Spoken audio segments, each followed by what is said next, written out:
সন্ধেবেলায় নেমন্তন্ন ছিল সবার। আমিও তাড়াতাড়ি রেডি হয়ে গেছিলাম, কিন্তু বেরোতে বেরোতে বেজে গেছিল রাত 8:30।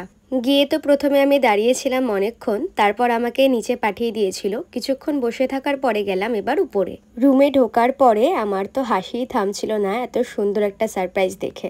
ভয়েস ওভার দিতে গিয়ে এই জায়গাটায় আমি কতবার হেসেছি তার নেই ঠিক।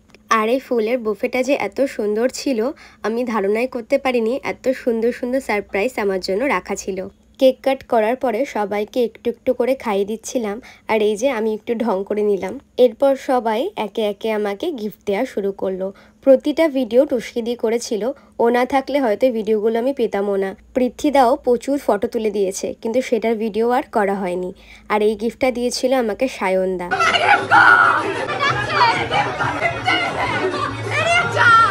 আর এই দিনে আমি যে কত চিল্লিয়েছি তার নেই ঠিক। সবার বার্থডেতে তো অনেক নাচ হয়, কিন্তু আমার বার্থডেতে যেহেতু নাচ হতে পারেনি, তাই এরা লাস্টে আমার মন ভালো করার জন্য একটু নিচেও গেছিল। কেমন লাগলো ম্যাডাম আপনার?